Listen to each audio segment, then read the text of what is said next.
Bonjour et bienvenue sur Gotha Yoga dans ce programme pour les débutants. Dans ce premier cours, ce premier volet sur les fondations du yoga, je vous propose d'aborder des éléments essentiels pour votre pratique, pour pratiquer en toute sécurité. On va travailler principalement sur la précision des alignements, sur l'autograndissement, le fait de créer de l'espace dans vos postures en éloignant les extrémités les unes des autres et en trouvant plus d'espace dans les postures. Sur le fait d'apprendre à créer des résistances aussi pour gainer au niveau des charnières articulaires les plus fragiles, que ce soit au niveau de la colonne ou des autres articulations. Voilà, donc je vous invite à commencer allongé sur le dos. Pour cette pratique, vous aurez besoin, si possible, de 2 blocs. Vous pouvez aussi prendre des gros livres, type dictionnaire, ça fait bien l'affaire aussi. Éventuellement d'une sangle et d'un petit plaid, si c'est possible. Alors, on va commencer allongé sur le dos. Dans une position confortable. Et on va venir connecter les mains à la sangle abdominale en plaçant les pouces sur les côtes, les côtes basses et les petits doigts sur les crêtes iliaques, sur ces os saillants du bassin. Fermez les yeux, relâchez le poids du corps dans le sol. Prenez le temps d'observer les parties de votre corps qui sont en contact avec le tapis. Relâchez un peu plus de poids dans la jambe droite, dans la jambe gauche, dans l'épaule droite, dans l'épaule gauche, dans la tête. Et puis observez la respiration sous les mains. Observez sur les inspirations le diaphragme qui descend. En descendant, il pousse les viscères vers le bas et vers l'avant et le ventre se gonfle. Et à l'expiration, naturellement, le ventre se rétracte, les côtes se rapprochent du bassin, les pouces se rapprochent des petits doigts. À l'inspiration, à nouveau, l'abdomen se dilate, les viscères poussent vers l'avant, créant plus d'espace pour l'air dans les poumons. Et à l'expiration, les côtes se rapprochent des petits doigts. Continuez à respirer amplement, profondément. Observez ce va-et-vient du souffle et le mouvement naturel de l'abdomen, du diaphragme.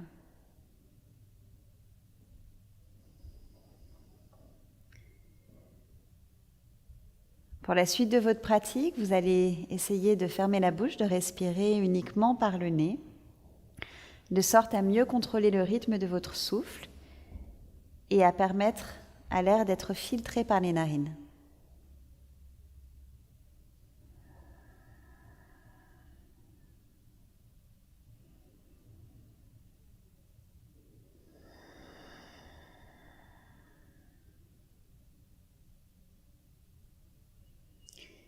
Pour créer plus d'espace dans la colonne vertébrale, plus de longueur, dans la pratique du yoga, on essaye de maintenir la sangle abdominale engagée à l'expiration, mais également à l'inspiration. Donc sur votre prochaine expiration, accentuez le mouvement des pouces qui descendent vers les petits doigts. Et sur l'inspiration, essayez de maintenir cette distance entre les pouces et les petits doigts, tout en grandissant le sommet du crâne. Créez de la longueur dans le milieu du dos, créez de l'espace entre vos vertèbres. Expirez, à nouveau, serrez la sangle abdominale comme une ceinture autour de la taille. Et inspirez, gardez la même distance entre les côtes et le bassin, élevez la respiration dans la cage thoracique et allongez la colonne vertébrale.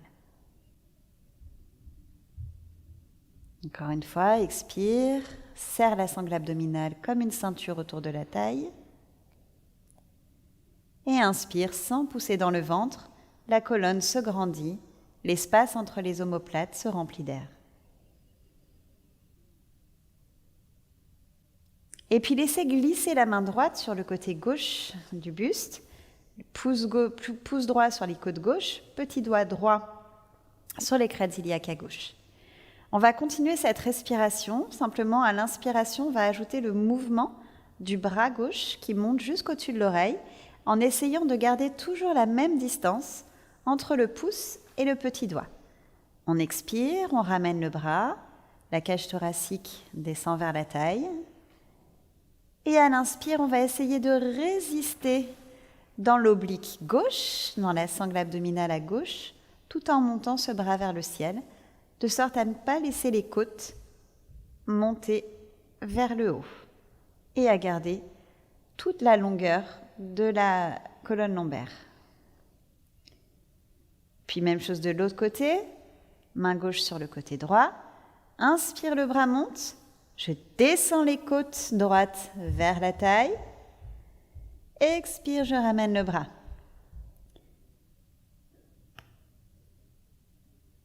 Inspire, à nouveau créer une résistance dans le côté droit de la taille. Et expire, ramène le bras. Puis reposez les deux bras dans le sol, paume vers le ciel. Tournez les épaules et les triceps vers l'extérieur. Activez les jambes, activez les quadriceps, remontez les orteils vers le visage. Et trouvez la posture de Tadasana, allongée sur votre tapis. Observez les parties de votre corps qui sont en contact avec le sol, les creux, les pleins, les espaces vides, les espaces bombés, et observez l'alignement de votre squelette. Puis relâchez la posture, amenez les deux genoux vers la poitrine, attrapez-les avec les mains ou les avant-bras et commencez à bouger doucement à droite à gauche pour délier le bas du dos. Vous pouvez faire des petits cercles autour du sacrum, délier la partie lombaire.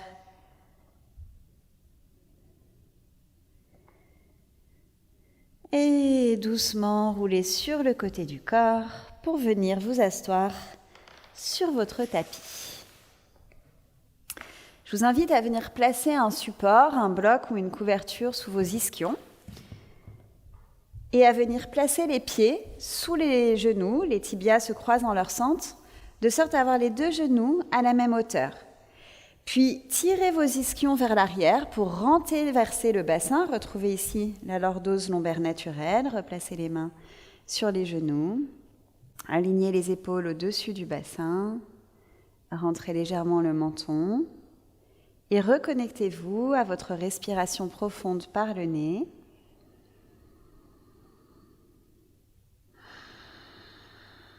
Puis venez placer les mains sur les côtes basses, ici, la partie flottante des côtes. Et sur la prochaine expiration, accentuez le mouvement des côtes qui se resserrent et qui descendent, comme si on était en train de presser sur le soufflet d'un accordéon pour le vider de son air. Et observez comment, en descendant les côtes, l'avant et l'arrière des côtes, vous pouvez créer plus d'espace dans le milieu de votre colonne vertébrale. Inspirez, relâchez, grandissez-vous, poussez le sommet du crâne vers le ciel. Et expirez à nouveau, pressez les côtes l'une vers l'autre, y compris la partie postérieure des côtes, et observez l'espace créé dans la colonne. Puis comme tout à l'heure, sans élever les côtes, tournez les paumes de main vers le ciel, dessinez un cercle avec le bout des doigts tout autour de vous, sans laisser la cage thoracique pousser vers l'avant et monter vers le haut. Expirez, tournez les paumes de main vers le sol, créez une résistance sous les bras, comme si vous étiez en train d'écraser des masses d'air sous les bras, tout en sortant la tête des épaules et en grandissant la colonne. Inspirez, à nouveau, paumes de main vers le ciel, les bras montent, les côtes descendent vers la taille, la sangle abdominale reste engagée, créez plus d'espace dans le bas de la colonne. Et à l'expiration, comme ces tire-bouchons sur lesquels on appuie sur les bras et qui font sortir la tête, vous descendez les bras et la tête sort de la colonne vertébrale et tracte la colonne vertébrale vers le haut. Dernière fois, inspire, les bras montent, sans monter la cage thoracique. Et expire, créez une résistance sous les bras et pointez le sommet du crâne vers le ciel. On va reposer les mains sur les genoux. Et maintenant, imaginez un axe au centre de votre tête, jusqu'au sacrum, jusqu'au coccyx. Et vous allez pivoter la tête doucement vers la gauche autour de cet axe. Allez le plus loin possible, puis pivotez doucement vers la droite. Toujours autour de cet axe imaginaire entre les deux oreilles. Encore une fois, de chaque côté, bougez tout en douceur. N'hésitez pas à fermer les yeux pour observer vos sensations internes et ne pas aller plus loin que ce que votre mobilité cervicale vous autorise. Puis ramenez la tête au centre. Et vous allez éloigner l'épaule droite, l'oreille droite de l'épaule droite, sans venir coller l'oreille gauche à l'épaule gauche. Gardez de l'espace entre les deux épaules. Dirigez la respiration dans cet espace, à droite. Relâchez bien l'épaule droite, puis ramenez la tête au centre. Et levez le lobe de l'oreille gauche vers le ciel, tout en descendant l'épaule gauche vers la taille. Les deux épaules sont détendues.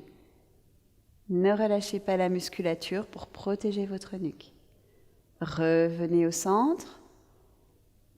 Et puis descendez le menton vers la poitrine en gardant le dos bien long, sans arrondir le haut du dos. Respirez entre les omoplates. Puis poussez le cœur vers le ciel en gardant le bas du dos bien long, la sangle abdominale engagée. Et depuis l'espace entre les omoplates, levez le menton vers le haut, mais en éloignant l'occiput de la colonne vertébrale. Puis revenez au centre. Enlevez le bloc, gardez-le à portée de main. Et vous pouvez prendre la posture du quatre pattes. Si vous avez les genoux un peu sensibles, vous pouvez placer une couverture sous les genoux pour protéger l'articulation du genou. Placez les mains sous les épaules, tous les doigts sont bien écartés. Écartez les genoux et les chevilles de la largeur du bassin. Puis sur une expiration, tirez le coccyx vers les genoux, enroulez le dos, poussez le sternum entre les omoplates et relâchez la tête ici. Vous pouvez faire oui-non avec la tête pour bien relâcher. Puis inspirez, venez dans un dos creux, mais en gardant toute votre longueur cervicale et lombaire. Dégagez la tête des épaules. Ne relâchez pas complètement le ventre pour protéger le bas du dos. Encore une fois, dos rond à l'expire. Pousse le sternum entre les omoplates, le cœur entre les omoplates et relâche la tête, oui, non. Et inspire, dos creux. Et une dernière fois, expire. Essayez de bouger chaque vertèbre l'une après l'autre. Et un dernier dos creux. Revenez placer le buste parallèle au tapis. Gonflez l'espace entre les omoplates, comme si vous cherchiez à arrondir le haut du dos.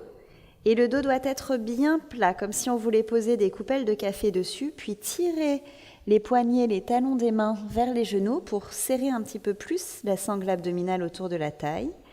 Et en gardant ce dos bien plat, en gardant ces coupelles imaginaires sur cette table qui est votre dos, commencez à déporter le poids du corps vers l'avant, avancez les épaules un peu au-delà des poignets sans perdre la parallèle de votre dos avec le sol. Et de l'autre côté, fixez l'espace entre la cage thoracique et le bassin par l'engagement de votre sangle abdominale. Puis revenez au centre. Et commencez à tendre la jambe droite vers l'arrière. Les orteils sont en contact avec le sol. Activez les muscles de cette jambe droite, activez les quadriceps. Amenez le poids du corps sur les orteils de la jambe droite et tendez la jambe gauche vers l'arrière. Vous êtes dans la posture de la planche, le bassin est plus bas que les épaules. Faites une rétroversion du bassin en dirigeant le coccyx vers les talons. Ouvrez les épaules vers l'extérieur, dégagez la nuque des épaules. Absorbez le nombril, puis reposez les genoux dans le sol. Vous pouvez enlever la couverture et prendre les blocs pour préparer la posture de Chaturanga, le bâton avec support. Depuis la posture du quatre pattes, nous allons revenir dans la posture de la planche. On tend la jambe droite vers l'arrière, on active les muscles de cette jambe droite, poids du corps sur la jambe droite, puis poids du corps sur la jambe gauche. Essayez de ramener plus de poids vers l'arrière. vers les talons. Et sur une expiration, avancez le buste vers l'avant du tapis, les épaules dépassent légèrement les poignets. Faites une rotation externe avec les mains et les poignets pour garder les coudes près du corps et venez poser les hanches, les crêtes iliaques sur les blocs pour bien vous positionner dans la posture du bâton. N'hésitez pas à réajuster les blocs. Vous devez avoir ici les poignets sous les coudes et les épaules alignées avec les coudes, légèrement au-dessus des coudes. Les jambes sont actives. Vous devez pouvoir vous soulever et redescendre sur les blocs. Essayez d'observer comment se répartit le poids du corps entre l'avant et l'arrière. Gardez la nuque dans le prolongement de la colonne. Continuez à rétroverser le bassin. Et vous utilisez ici les blocs pour lutter contre l'appel du sol, de la gravité, pour lutter contre la chute du bassin vers le sol.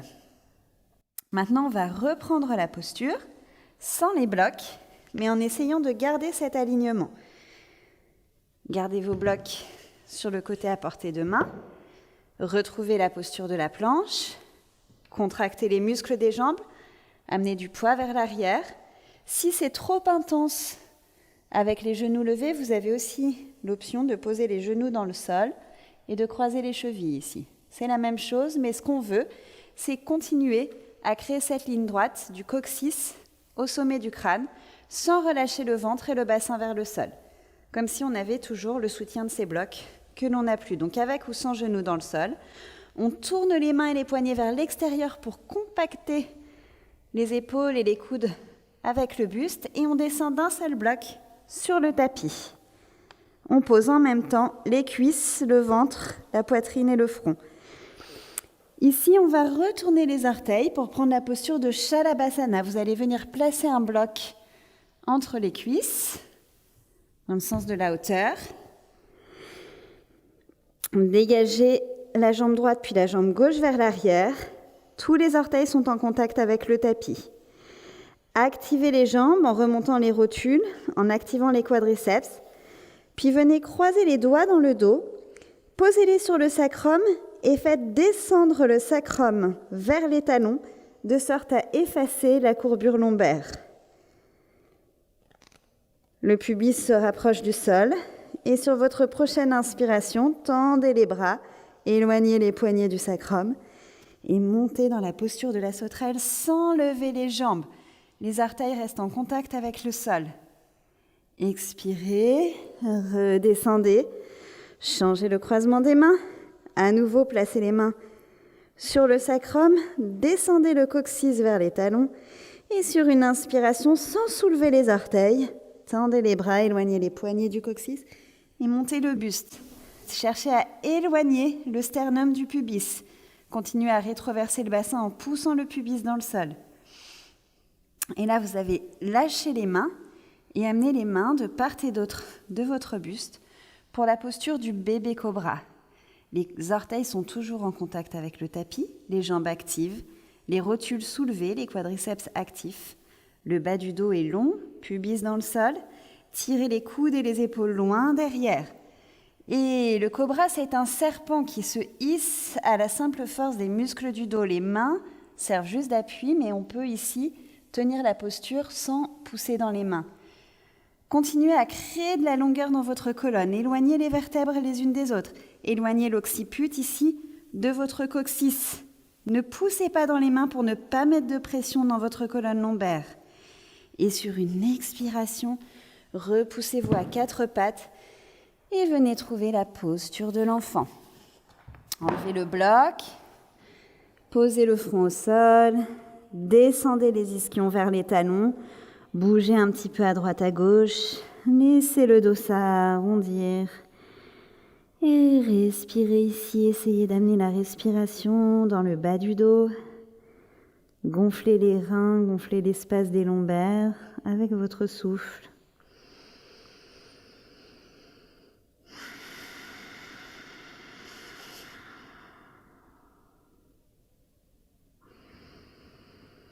Normalement, dans la pratique des postures en flexion arrière comme le cobra ou la posture de la sauterelle, on ne doit à aucun moment mettre de pression sur les lombaires. On cherche une expansion du haut du buste, du haut de la colonne, tout en aplatissant le bas du dos par la contraction abdominale, par la rétroversion du bassin. Et puis tendez les bras devant vous, écartez tous les doigts, les coudes ne touchent pas le sol, les bras sont actifs. Soulevez la tête de sorte à avoir la tête, la nuque dans le prolongement de la colonne. Retournez les orteils pour prendre appui sur le tapis avec les orteils. On va monter dans la posture du chien tête en bas, mais en gardant ce dos bien long et bien plat. Éloignez le sommet du crâne, du coccyx et imaginez que vous avez des balles de ping-pong ou de tennis coincées dans les aines, coincées entre les cuisses et le ventre. Et sans perdre ces balles, on va monter dans la posture du chien tête en bas, en gardant le ventre le plus collé aux cuisses possible, en gardant le dos le plus long possible. Les genoux sont fléchis, tout à fait pliés. Et puis roulez les épaules vers l'extérieur pour libérer la tête. Laissez le poids de la tête descendre vers le sol.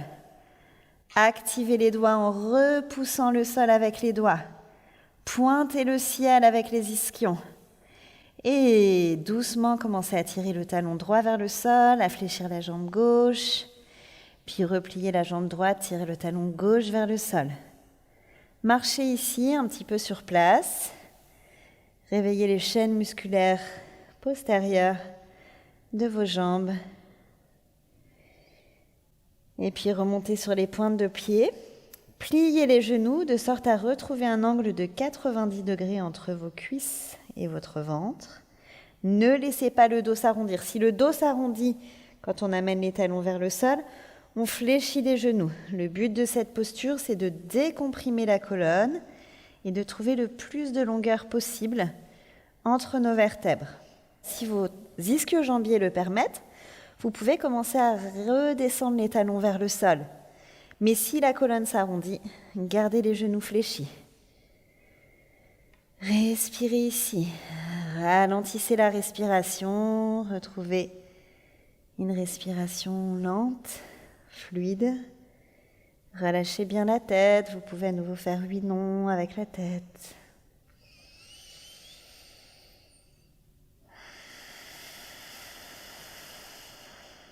Et sur votre prochaine inspiration, regardez entre les mains.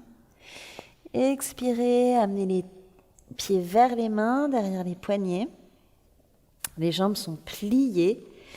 Et là, vous allez attraper vos coudes.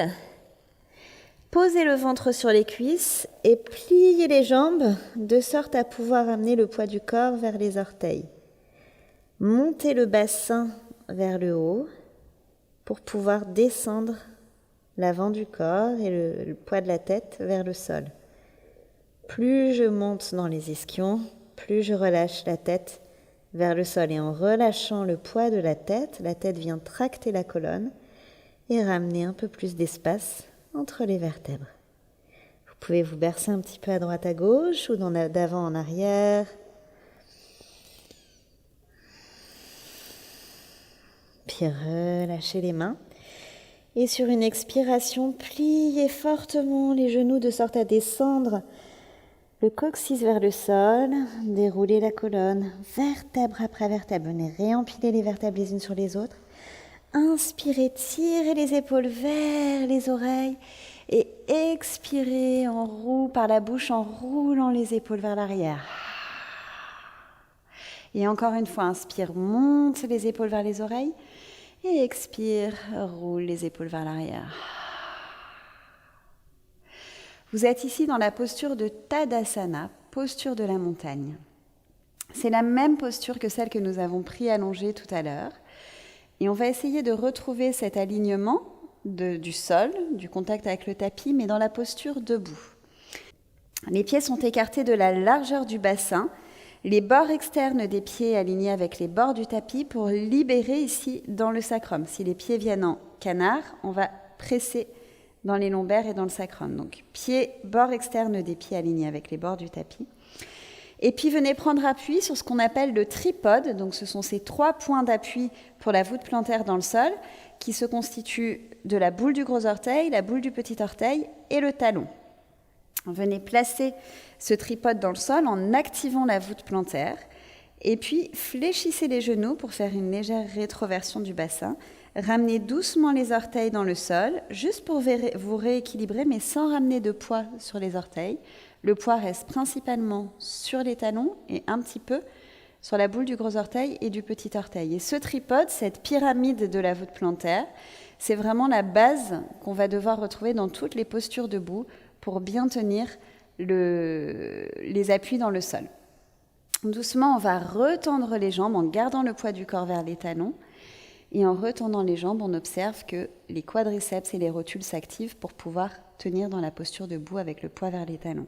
Et on va libérer la cage thoracique en faisant une rotation externe avec les bras, avec les épaules.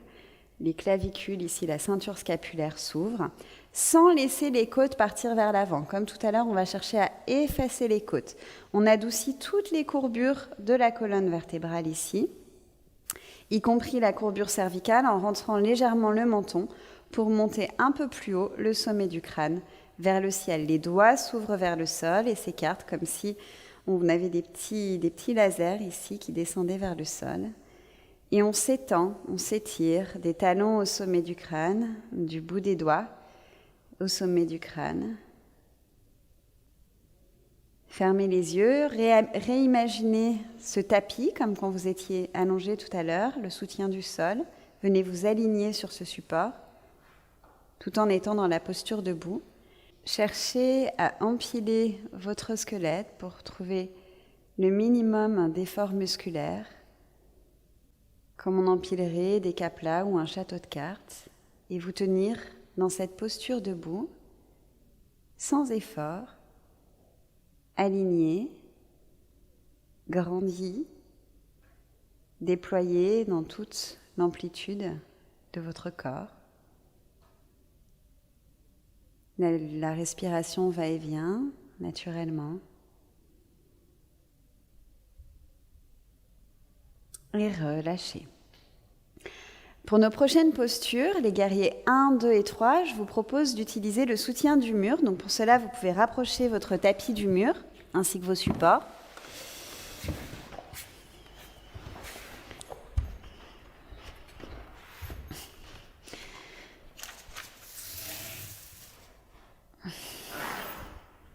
Alors, on va commencer avec le guerrier 1. Vous pouvez rouler un plaid, plié en 2 ou en 4, sur lequel vous allez venir placer votre cheville gauche et venir coincer un bloc contre le mur avec la jambe droite. Pour le guerrier 1, le pied arrière est à 45 degrés, donc dans la diagonale du pied avant. Placez le talon sur le support et venez ici coincer le bloc entre le mur et votre genou. Cherchez le bon équilibre, la bonne distance entre vos deux talons. Les talons sont écartés de la largeur du bassin pour tenir l'équilibre. Et puis venez placer les mains sur les côtes et tournez le buste face au mur. Activez le fameux tripode sous le pied droit. Essayez d'amener plus de poids sur le talon que sur l'avant du pied. Et alignez votre rotule avec le deuxième orteil du pied droit. Si vous sentez que vous pouvez ouvrir un petit peu plus les jambes, n'hésitez pas à les ouvrir un petit peu plus, mais chacun doit adapter la juste distance par rapport à ses possibilités du moment.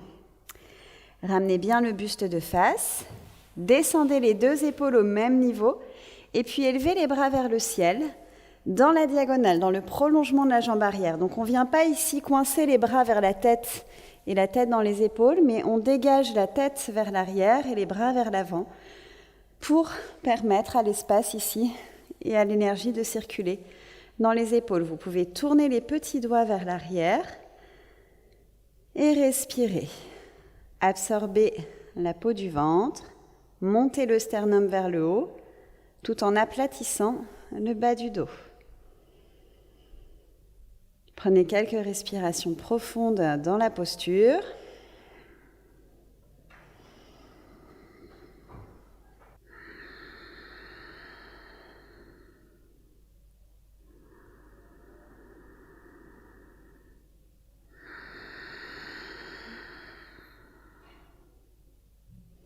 Et relâchez. Ramenez les deux pieds et changez de côté. Donc cette fois-ci, on amène le pied droit sur le plaid. Le pied droit est toujours à 45 degrés et on vient coincer le bloc contre le mur avec le genou gauche. Genou toujours aligné avec le deuxième orteil. Cherchez encore une fois la bonne distance entre vos pieds. Pressez l'extérieur du pied droit dans le sol et soulevez l'intérieur du pied droit de sorte encore une fois à activer la voûte plantaire. Puis placez les mains sur le thorax et ramenez le buste de face. Continuez à presser l'extérieur du pied droit dans le sol. Protégez le bas du dos en activant la colonne lombaire, en activant la sangle abdominale ici. Et comme tout à l'heure, en créant une résistance en descendant les côtes vers la taille. Puis inspirez, tirez les bras vers le ciel, dans la diagonale. Dégagez la nuque des épaules, tournez les petits doigts vers l'arrière et prenez quelques respirations profondes ici.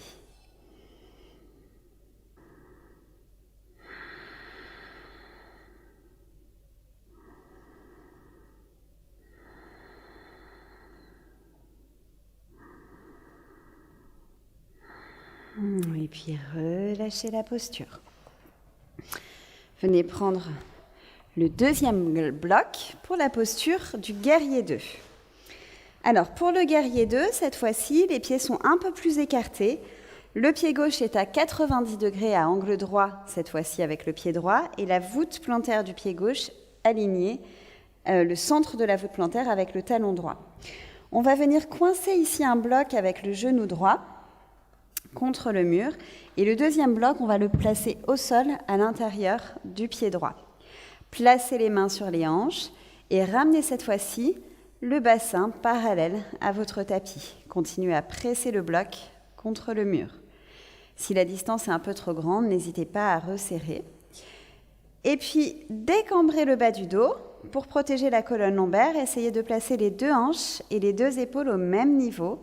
Et venez ensuite déployer les bras depuis les épaules, créer de la longueur dans l'articulation de l'épaule, les épaules sont basses, de la longueur dans l'articulation du coude, de la longueur dans l'articulation du poignet jusque dans les phalanges et dirigez le regard vers l'avant. Cherchez à ramener la fesse gauche vers le mur. Continuez tout en pressant le genou droit vers le mur. Respirez ici.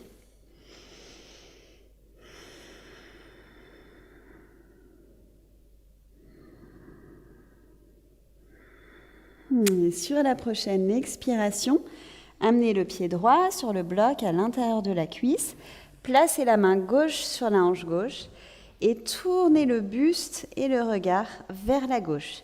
Cherchez ici à raccourcir la distance dans le côté long du corps et au contraire à créer plus de distance dans le côté droit, le côté court du corps pour avoir une colonne vertébrale qui soit alignés et qui ne viennent pas se courber ici, pour ne pas mettre de pression, encore une fois, sur vos disques lombaires. Vous pouvez rester ici, ou vous pouvez amener le bras gauche dans le prolongement de la jambe gauche et diriger le regard vers le ciel.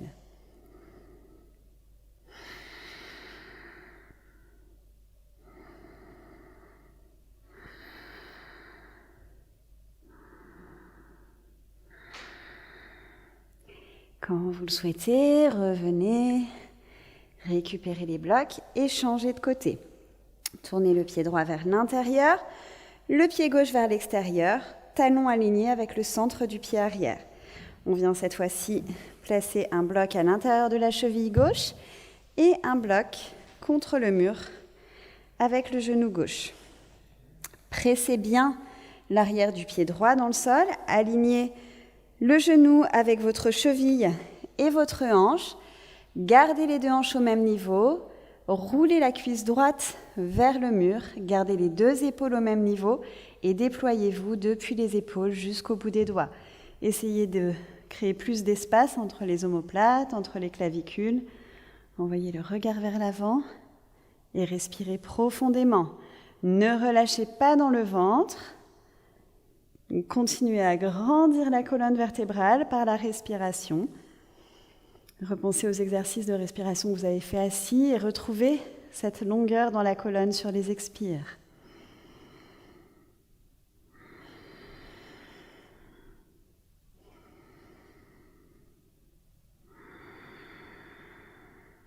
Et relâchez.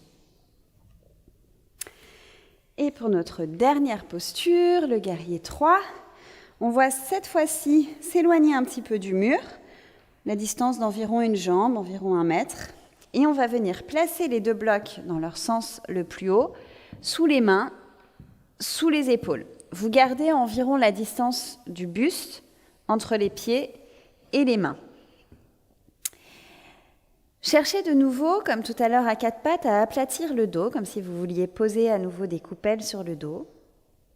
Éloignez les oreilles de vos épaules, grandissez la nuque. Poussez le sternum entre les omoplates, absorbez le nombril. Et vous allez commencer à soulever la jambe droite pour amener cette jambe contre le mur. Retrouvez la posture de Tadasana, la montagne, celle que l'on a prise allongée et debout. Cherchez à aplatir tout le dos, tout l'arrière du corps. Pour cela, ramenez les 2 hanches parallèles au sol en roulant la cuisse et la fesse droite vers l'intérieur.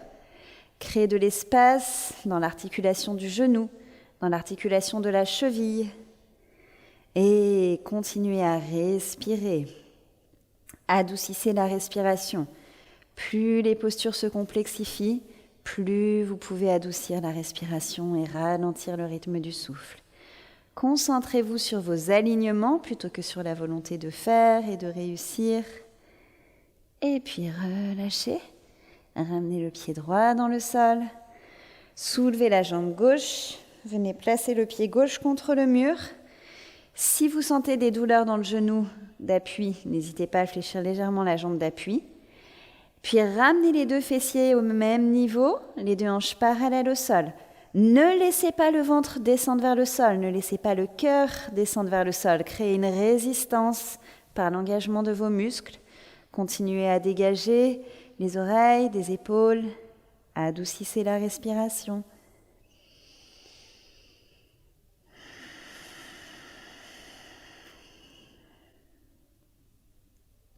Puis ramenez le pied gauche dans le sol et relâchez ici dans Uttanasana, les genoux pliés ou tendus, peu importe. Laissez le sommet du crâne descendre vers le sol, attrapez les coudes. Bercez-vous un petit peu à droite à gauche.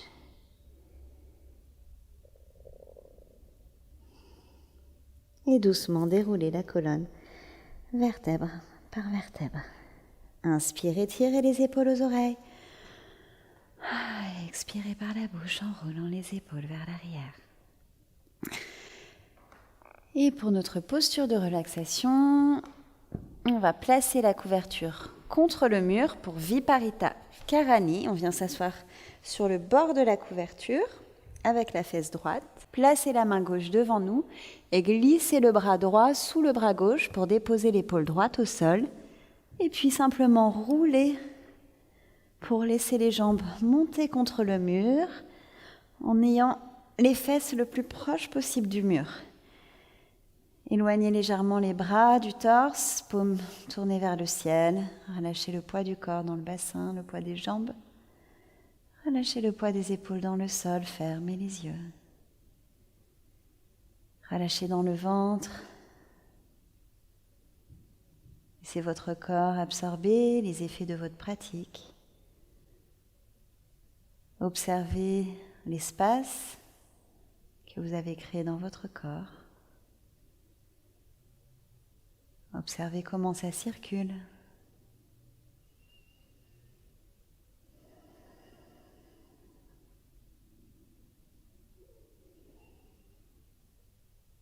Relâchez le poids de la tête dans le sol, l'espace entre les oreilles, l'espace entre les sourcils.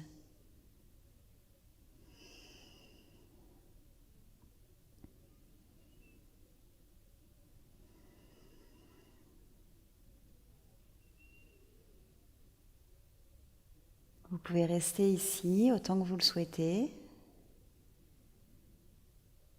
Et quand vous souhaitez sortir, vous repassez par le même chemin pour vous redresser.